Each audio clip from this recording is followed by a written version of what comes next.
hacer un control, la crisis hizo que se reajustaran en muchos campos y también en el empleo.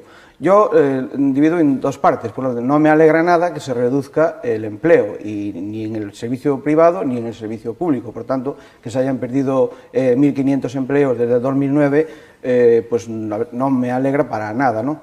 Y además porque es un reflejo de la crisis, ¿no? Otra cosa distinta es si 20.000 empleados o 18.500 empleados públicos en Ourense son necesarios o están bien redistribuidos, que eso es una cuestión... Si son eficientes, vaya. Efectivamente. Yo creo que en esa segunda parte, yo creo que una provincia como Ourense, con la poca actividad que tiene, un 18,5% de empleo público, el peso del empleo público me parece exagerado para lo que se ve.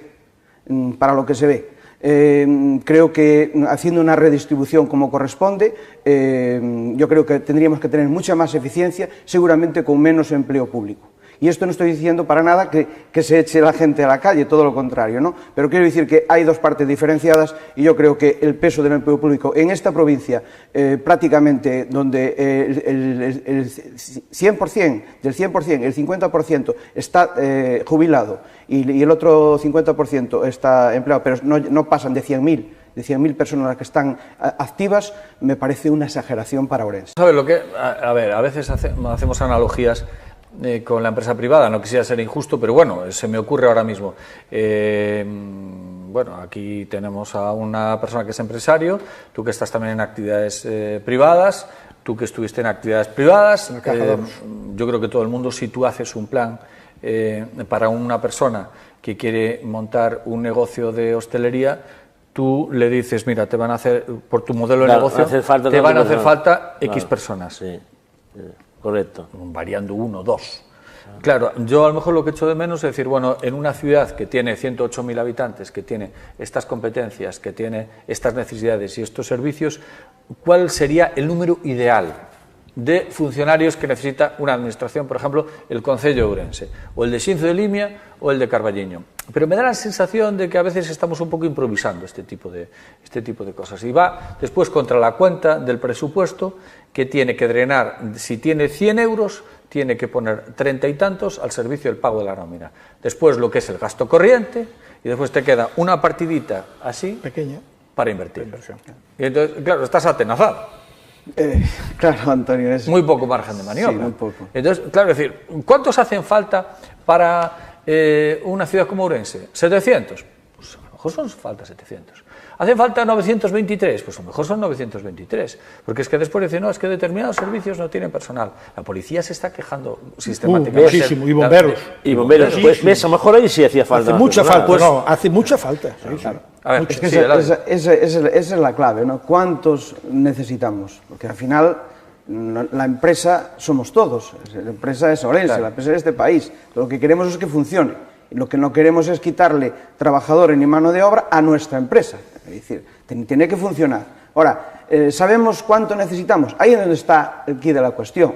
Las administraciones sabemos que son tres, fundamentalmente local, autonómica y estatal, ¿no? Entonces, en ese tema, los ciudadanos no conocemos nada. Conocemos datos de aquí, de allí, pero no conocemos nada. No sabemos exactamente. Conocemos un poco por lo que estamos diciendo aquí. Oye, yo voy a una administración pública y veo que uno está trabajando y tres están allí con el ordenador que me parece que no están muy centrados en el tema, ¿no? Entonces, desconocemos eso.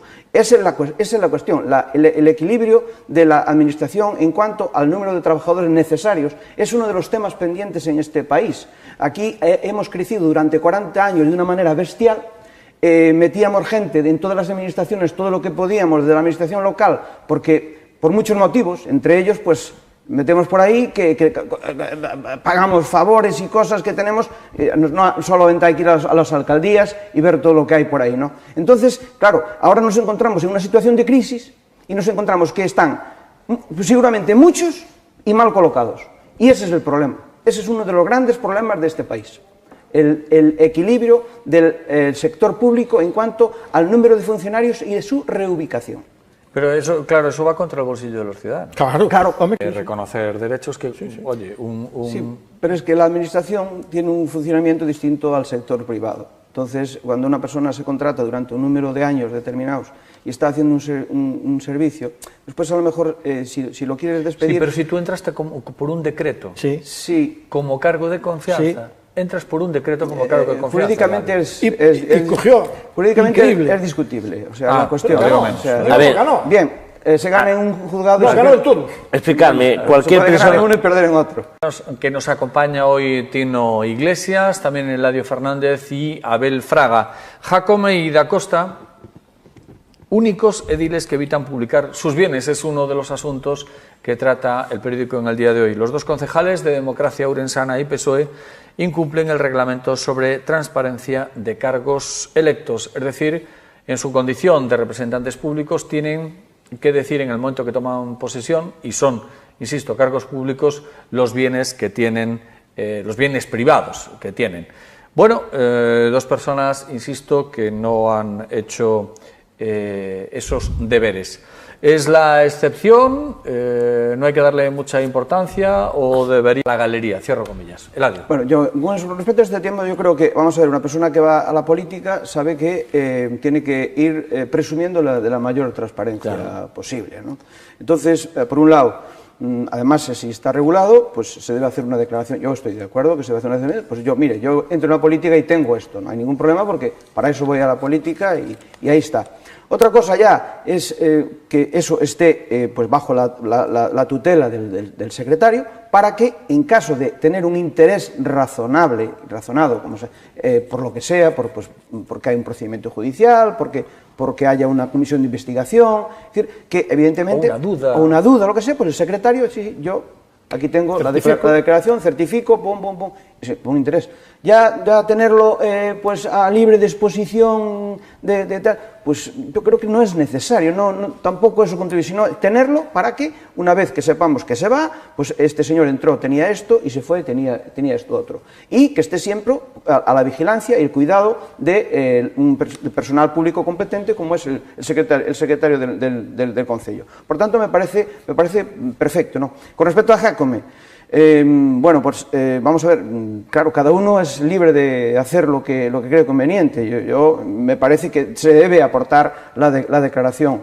Después ya, todo lo que viene, la noticia que trae, pues todo lo que es un procedimiento judicial, de tal, pues ahí ya creo que también entra ya en un tema diferente, que es un tema privado, con una empresa y tal, que no creo que tenga tampoco mayor tema que pase de la esfera privada. Aunque en lo público yo creo que se debe cumplir, porque una persona que entra en política tiene que tener la mayor transparencia para su gestión, y entre ellas está el decir, mire, yo entro aquí en esta casa para gestionar el interés general de todos y mi patrimonio es este, y cuando me vaya yo también... Pero escucha, pero es una normativa que tiene ahí, que tiene como concejal, tiene que respetarla, es decir, él tiene que hacerlo, es que no es que lo que diga él, es que tiene que hacerlo. Yo creo que, a ver, eso el secretario del ayuntamiento, a ver, hay un reglamento. Yo fui concejal, ¿eh? Sí.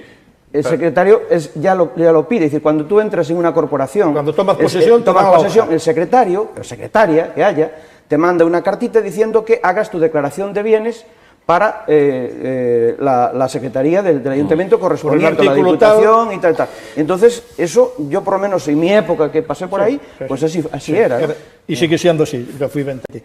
Yo creo que Jacome lo hace para llamar la atención, sin más. Yo no le doy tampoco mayor importancia. Pero es cuestión de llamar la atención. Sí, a ver, pero no es cuestión, tú eres un concejal... ¿Qué me vas a contar a mí que estuve 20 años? Claro. Sí, pero digo que creo yo que Jacome lo hace por llamar la atención, sin más. Yo no le doy tampoco mayor importancia. Pues si quiere más atención además, ya la hace, no hace falta que... Es como lo que se cree un bocadillo de jamón, que no pueda comer allí. Que es un tema privado. A mí me parece muy bien que sea privado, lo que dice... No, el otro tema que dice es un tema, yo lo considero un tema privado. No tiene nada que ver con lo que hablamos ahora. Y con respecto a esto, pues ya digo, creo que lo hace para llamar la atención.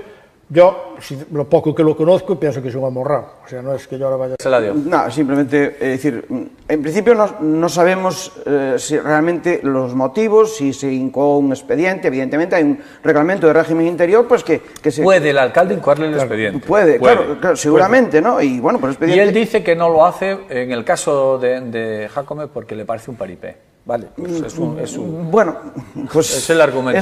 Pues cada uno que evidentemente que piense que argumente como quiera, claro. Lo que quiera, ¿no? Porque de estas situaciones en política y en tal se dan miles, y mucho más graves todavía, mucho más graves. Bueno, vamos a plantear otro asunto. El Concello probará la peatonalización express en calles de la ciudad, nueva medida del plan contra los atropellos. Yo no sé si tú estarías a favor. Bueno, tú eres, para esto, un poco Batasuna, eres capaz de peatonalizar desde San Francisco al Pabellón de Remedios. Totalmente todo. a favor. A ver, tenemos un incremento evidente de accidentes por atropellos. Eso es un hecho evidente que en los últimos meses y el último año, bueno, pues aquí algo hay que hacer, algo está fallando, ¿no? Yo creo que, a ver, por lógica, no soy especialista de eso, pero esta ciudad, pues yo creo que necesita una revisión profunda donde haya que hacer cambios de seguridad, semáforos, cruces, objetos, radares, objetos que entorpecen la visibilidad. Una campaña de información pública de que hay que respetar los pasos de cebra, es decir, siempre hay un conjunto de medidas, ¿no? Y también creo que hay que decir que esta provincia es una provincia muy envejecida. Nosotros tenemos una media de edad muy alta. Yo vivo y trabajo en el centro de Ourense y lo veo todos los días. No salta igual un chaval de 18 años que una persona de 85 cruzando, y yo la veo todos los días. Si no se mira con atención, es que los accidentes tenían que ser muchísimos más, porque es terrible. El paso de cebra a 20 o 30 metros y cruzado, pasando, si no pasa por el paso de cebra. Es decir, ¿eso qué pasa? Pues no hay que echar, yo no echo la culpa a las personas mayores para nada, ¿no? Ellos hacen como entienden. No, bueno, también se le puede echar. Seguramente no son conscientes del peligro que entraña en una ciudad, ¿no? Entonces, pero por eso es necesaria esa campaña. Pero esta es una campaña de educación a todos los niveles y también de adaptación de las medidas necesarias para corregir este tema. Y entre todos lo podemos hacer, seguro. Lo dejamos aquí por razones de tiempo. Chao, Tino. Hasta la próxima. Gracias, Eladio. Un placer. Igualmente, gracias. Gracias. Adiós, hasta la próxima. Mañana más, como siempre, con alguna de sus noticias, de nuevo por aquí, para comentarlas. Mientras tanto, disfruten del día, amigos.